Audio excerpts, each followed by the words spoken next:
The Fury of Firestorm, The Nuclear Men, #1, written by Gail Simone, art by Yildire Sinar. It also has co-plotted by Gail Simone and Ethan Van Sciver. So there's that.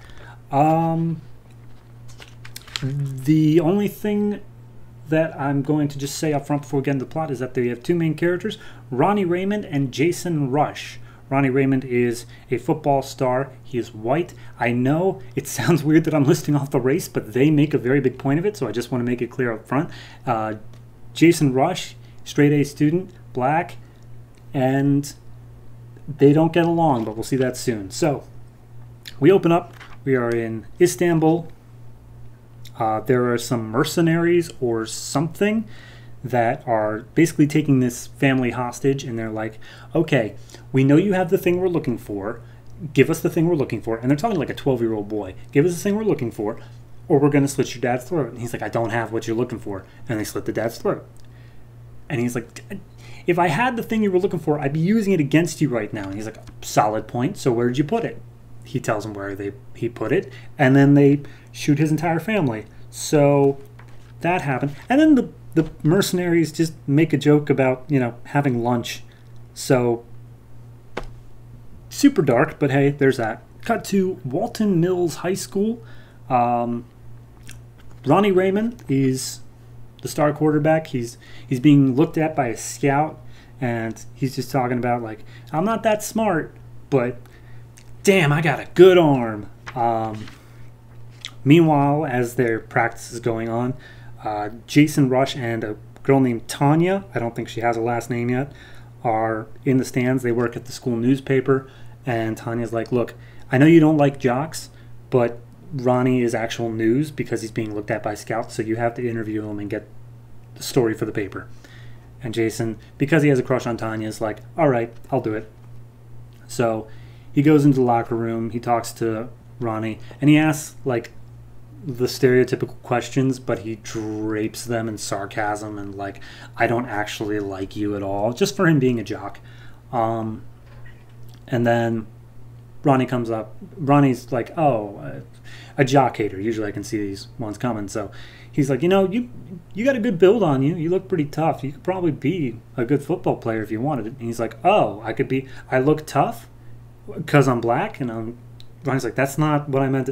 And Jason goes off on, there's 45% black students here, and yet none of them have been quarterback in the last 4 years. And Ronnie's like, how is that my fault? I'm just playing the game. They go off on bad terms. Cut to CERN, the Large Hadron Collider. They have a scientist that is turning down dinner with this beautiful assistant for some reason. He walks into his office, and the mercenaries are there because I guess this was the name they were given as to where the thing they're looking for went. Cut to a dinner scene, parallel between Jason and Ronnie. Jason's talking to his dad, and he's like, yeah, I got into an argument with a kid, but, like, why should I feel bad if I'm the one who's right? And he's like, you don't have to be an asshole about it. That's the gist of it. And then Ronnie's talking to his mom, and it's like, Mom, why don't we have any black friends? And his mom's like, well, it sounds awful when you say it like that, but it's not like we're racist. It just didn't work out that way. It just happened. Cut back to the CERN guy. He's being tortured. He basically just gives some exposition on who Dr. Martin Stein was. Brilliant physicist. He's dead now, but he came up with transmutation. He can turn any element into any other element.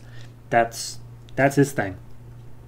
So they end up killing him, and then we have a phone call between them and some shady corporate figure who's like, well, we can't have the last one of them going around because I guess they already have like 4 or 5 of them already under their control. And they show multiple firestorms here, all under corporate control.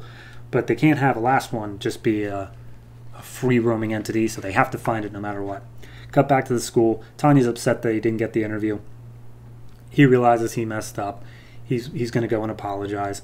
But in that moment, Ronnie storms in and is like, oh, you got something to say? You want to say it to my face? Come on, I'm right here. So, they fight about it a little bit. But then the mercenaries show up to the high school, and they're like, oh, well, we're here for the thing.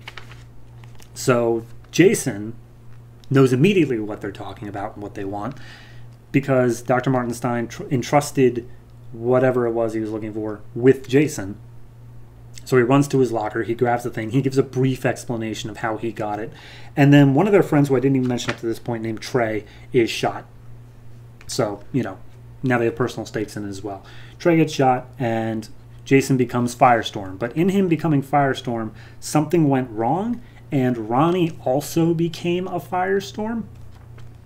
And Ronnie's not exactly happy about it, because now his head's on fire, his feet are on fire, and he's able to make energy blast. And he's like, what did you do? I'm not even a person anymore. So they're fighting for a little bit. The mercenaries, one of them's dead, but like maybe not, because her arm is glowing, and she's buried under rubble, but she grabs the arm of the other mercenaries. So we don't see what happens to her, but she's maybe superpowered now. But Ronnie and Jason are fighting. They don't actually see anybody else around, so they're not sure what's going on. But they crash down to the ground, and Tanya's like, is that you guys? And we see that it's not two individuals anymore, but one figure named Fury, who's a big, bulky, skull-looking... He's the dude on the cover, if you can see that. Big-looking guy named Fury. So, yeah, that's our end thing, is that you can be normal human, you can be Firestorm, and then two Firestorms can come together to make Fury. Probably. I'm assuming that's how it's going to work. It's fine. It's okay. It's pretty basic in terms of art until they become Firestorm, and then it gets a little bit more interesting, but before that, and even at that, it's pretty much just stock standard in terms of art. The writing's good. I like how they set up, you know, they give us a decent amount on the mercenary group. They set up why there are tensions between Jason and Ronnie that don't feel completely forced. They feel as if it was just like a natural societal resentment that then turned into a personal thing. But no, I've always been curious about Firestorm. There's not a whole lot about him in modern day comics, so I'm interested to see where it goes. I'm interested to see... I know that normally Firestorm is made up of Ronnie Raymond and Martin Stein. So now they're introducing a completely different guy. I'm interested to see where that goes as well. And why, if Jason can become Firestorm on his own and have the body for it, why Ronnie's even necessary. But I'm sure all things that'll be explained in time. For your Firestorm, I'm going to give a 7. It's good. It's fine. I'm looking forward to see where it goes. So, yeah.